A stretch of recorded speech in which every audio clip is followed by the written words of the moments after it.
Assalamualaikum warahmatullahi wabarakatuh. Alhamdulillahi rabbil alamin.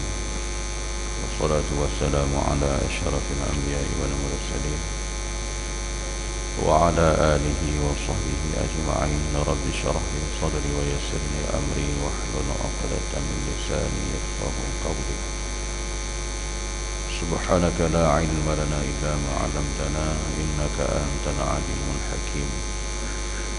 Wa la hawla wa la quwwata illa billahil aliyyil azim. Muka surat berapa kita? 813 kan? Dah lepas. 80.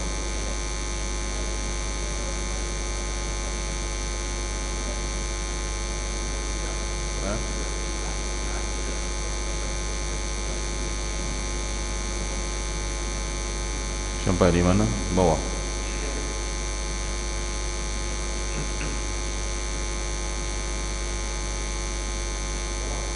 Bawah sekali. Bismillahirrahmanirrahim. Abu Bakar Al-Warraq berkata, Inna Allah ba'asa niyyahu alaihi salam liyada'u al-khalqa ila Allah ta'ala. Wa inna ma talaba minhum amala arba'ati asya' al-qalbu wal-lisan wal-hawarihu wal-kharaf. Wa innama talaba min kulli wahidin min hadhihi al-arba'ah syai'ain. Amma al-qalbu fa talaba minhu ta'zimu amurillah wa syafaqah ala khalqihi. Wa amma al-lisan fa talaba minhu zikrullah ala ad-dawam wa mudarat al-khalq. Wa amma al-hawarihu fa talaba minhu ibadatullah wa aun al-muslimin. Wa amma al-khalqu fa talaba minhu ridha bi qada'illahi ta'ala wa husnal mu'ashirah ma'al khalqi wa ihtimal azahum. Sesungguhnya Allah mengutuskan nabinya untuk mengajak manusia kembali kepada Allah dan menuntut dari mereka mengerjakan 4 macam, yaitu hati, lidah, anggota badan, dan akhlak. Dan setiap anggota yang 4 itu dituntut melaksanakan pula 2 perkara. Adapun hati, maka dituntut supaya mengagungkan Allah dan sayang kepada makhluknya. Dan sementara lidah pula dituntut supaya berzikir sepanjang masa dan ramah mesra kepada makhluk. Adapun anggota badan yang lain, maka dituntut supaya beribadah dan membantu sesama kaum muslimin. Adapun akhlak, maka dituntut supaya redha kepada hukum Allah dan baik pergaulan kepada makhluk, serta sabar menanggung gangguan mereka. Ini kata seorang daripada tokoh ulama, Abu Bakar Al-Waraq.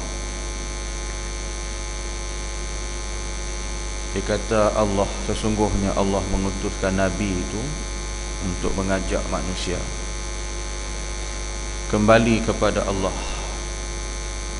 Kalau kita memang buka di dalam Al-Quran pun ada dalil tu Allah Ta'ala sebut, walaqad ba'asna fi kulli ummatir rasula an ya'budullah wajtanibut taghut. Sesungguhnya kata Allah, dibangkitkan tiap-tiap orang rasul itu, Nabi mengajak manusia mengabdikan diri kepada Allah dan menjauhkan diri daripada taghut, daripada golongan pelampau-pelampau, golongan sesat, golongan yang menyeleweng. Jadi tugas dia ialah an ya'budullah, mengajak manusia mengabdikan diri kepada Allah, menjauhkan daripada golongan pelampau. Jadi itulah kebangkitan Rasul dan Nabi-Nabi Allah, membawa satu rahmat yang besar ke seluruh alam dan mengajak manusia semua supaya menyembah Allah. Jadi hak mana yang mengikut, hak mana yang beriman, maka mereka di kalangan orang-orang yang mendapat hidayah Allah. Yang mana yang tak mahu ataupun yang menolak, yang tidak mengikut, maka mereka tidak mendapat hidayah Allah, sesatlah sepanjangnya. Jadi kita mudah-mudahan satu rahmat Allah Ta'ala bagi kita, telah pun dapat beribadat kepada Allah, dapat dipelihara oleh Allah iman Islam kita berkekalan sampai mati, insya-Allah. Satu nikmat yang tidak terhingga, nak dibandingkan dengan nikmat harta benda, nikmat lain tak ada tolak banding. Jadi nikmat iman dan Islam. Jadi bila Nabi mengajak, menuntut 4 macam, kata Abu Bakar. Yang pertama hati, iaitu lidah, anggota badan dan akhlak. Jadi hati, lidah, anggota badan dan akhlak, inilah 4 perkara yang diajak pada diri manusia, yang merupakan panca indera yang ada kepada tiap-tiap manusia. Jadi hati ini tempat penanaman akidah, dan lidah pula kita ikrar dengan lisan. Kalau kita balik kepada iman, orang yang berikrar dengan lisan, ditasdik dalam hati, ditanam dalam hati dia, dan dilakukan dengan anggota badan, iaitu iman, Islam. Jadi bila kita mengucap kalimah syahadah dengan lisan, ditanam ke dalam hati, kemudian dibawa pada anggota badan, menyembah Allah, melakukan ibadat kepada Allah. Jadi bila eloknya iman, eloklah akhlak. Innama bu'istu liutammima makarimal akhlak. Sesungguhnya kata Nabi, dibangkitkan akan daku memperbaiki akhlak. Jadi akhlak ni satu daripada cabang iman yang dibincangkan oleh ulama. Mencerminkan orang yang beriman yang benar kepada Allah, melahirkan akhlak, budi tingkah laku perangai yang elok, yang baik. Jika imannya tak sempurna, imannya teruk, budi, tingkah laku, perangai pun teruk. Dia jadi macam tu. Sebab tu Nabi kata sesungguhnya dibangkitkan akan daku untuk memperbaiki akhlak. Sebab akhlak, perangai, tingkah laku zaman jahiliah cukup teruk, kotor kan. Minum marak, mabuk, bunuh orang, berzina, rogol orang, ini judi, tenung nasib, semua akhlak kotor. Jadi sebab itu dituntut bagi hati, lidah, anggota badan dan akhlak. Dan tiap-tiap yang empat ini pula dituntut melaksanakan dua perkara. Hati itu maka dituntut supaya mengagungkan Allah. Itu saya kata tadi, tempat penanaman akidah. Dalam hati kita dipancangkan akidah dan sayang kepada makhluknya. Jadi beriman kepada Allah, ditanamkan dalam hati kita perasaan untuk mengagung, membesarkan Allah, menta'zimkan Allah, dan merasakan pula kasih sayang kepada sesama makhluk. Jadi sayang sama makhluk, sayang kita kepada di kalangan manusia, di kalangan makhluk juga, binatang-binatang. Sebab perkara ini tuan-tuan adalah tertakluk kepada iman. Jadi perasaan kasih sayang itu adalah terbit daripada iman yang benar kepada Allah. Maka dipelihara tu dalam bab kasih sayang. Dia kasih sayang ni banyak segi lah. Kalau kita kasih sayang kepada anak isteri lain, kasih sayang ibu bapa lain, kasih sayang kawan lain, kasih sayang jiran dia lain. Jadi gitu. Jadi dalam bentuk kasih sayang ni dapat kita simpulkan melaksanakan hubungan-hubungan yang baik sesama manusia dengan tidak melakukan perkara-perkara yang boleh mendatangkan pergaduhan, perbalahan, permusuhan. Jadi kita tak nak benda-benda macam tu. Dipelihara dalam bab. Melainkan hak musuh-musuh tu nyatalah musuh. Dia musuh kepada Allah, musuh kepada Rasul, maka musuh kepada Islam, musuh kepada umat Islam. Itu lain cerita lah. Kita nak letakkan perasaan ni supaya kita ni sentiasa merasa kasih sayang kepada sesama makhluk, yang kita sebagai kasih sayang itu dasar ialah iman dan Islam. Jadi bila kita kasih sayang kepada sesama makhluk, maka kita saling bantu-membantu di kalangan umat Islam. Bagi mereka yang menghadapi masalah apa juga yang sekadar boleh kita bantu, kita bantu. Itu yang kita buat, bantuan-bantuan ni yang kita lakukan kepada sesama di kalangan manusia kita muka bumi ini. Yang kita kata rasa kalau kasih sayang kita kepada manusia yang Islam dan kasih sayang juga kepada orang yang bukan Islam, jadi kita datang bukan Islam itu dipanggil terdasar peri kemanusiaan. Dia juga makhluk Allah. Jadi kita beri bantuan kepada mereka, ditimpa bencana, musibah sebagainya, maka bantuan kita salurkan kepada mereka.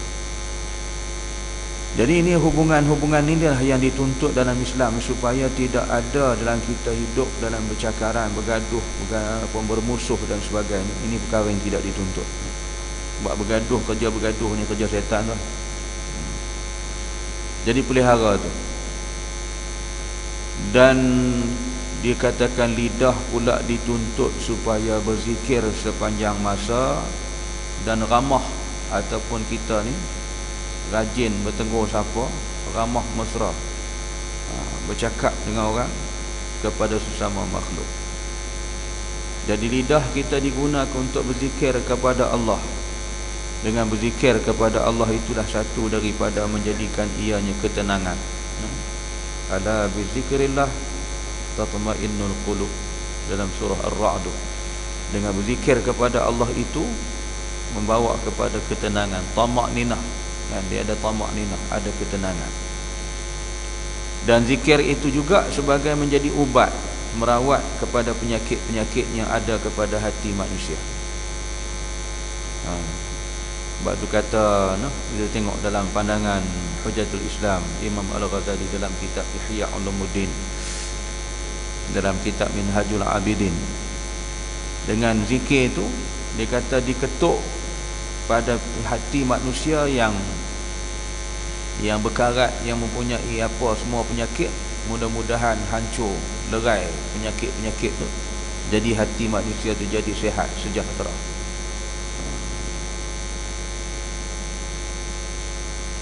Wa idza Nabi sebut, dia kata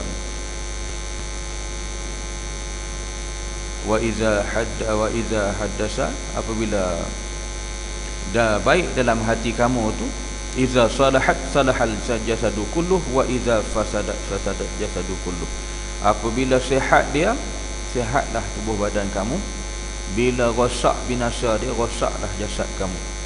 Ala wahiyal qalb, yang demikian itu adalah hati.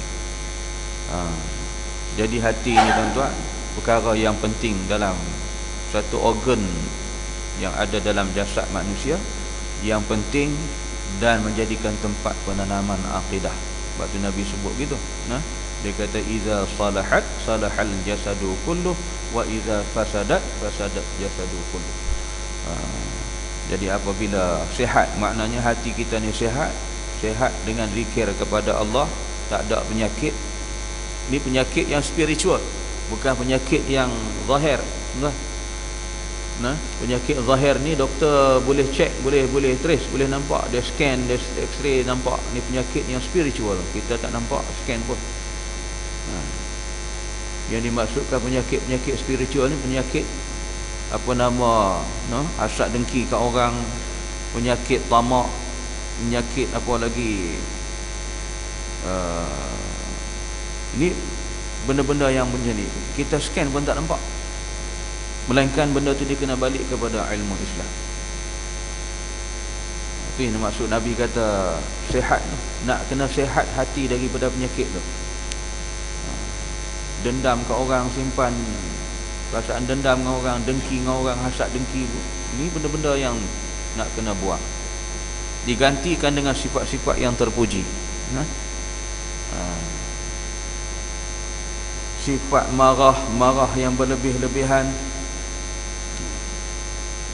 Jadi semua ni nak kena bersih. Tu yang dibalik kepada zikir. Zikir itu boleh menjadi hati kita cantik, bersih, sihat. Dan beramah dengan makhluk, makna bercakap. Kita ni beramah mesra, bertegur sapa dengan di kalangan sesama makhluk. Sebab tu kita dalam Islam ni, kata almarhum Syekh Abdullah Nasih Ulwan dalam kitab Tarbiyah Al-Walad, dia kata hendaklah kamu berdasarkan kepada satu riwayat hadis Nabi, atau kama qala, Nabi kata bila bertemu kamu sesama di kalangan orang Islam, hendaklah kamu mengucapkan salam. Ni kita kadang-kadang susah sangat, kedekut sangat, berat sangat nak bagi salam. Jumpa beri salam. Ada riwayat disebut abda'u bisalam qabla al-kalam. Di awal kita bermula kalimat apa nak bercakap pun dengan kalam assalamualaikum. Jumpa kawan jangan kedekut beri salam. Ini sebagai satu daripada yang dituntut lisan itu beramah dengan makhluk. Jadi kita beri salam tak rugi, dengan salam kita itu mendapat pahala, dan orang menjawab salam tu pula wajib dengan ikhlas. Adapun anggota badan yang lain maka dituntut supaya beribadah dan membantu sesama kaum muslimin.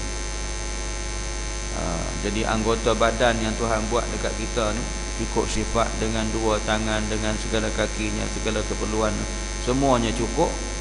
Ini yang kita gunakan juga untuk pergerakan dalam kita membantu di kalangan sesama hamba Allah, walaupun dia di kalangan orang yang kafir sekalipun, kan. Jadi perkara-perkara ni hubungan manusia tu, saya kata bila manusia ni dengan hubungan manusia di antara kita yang bukan Islam, maka dasar peri kemanusiaan.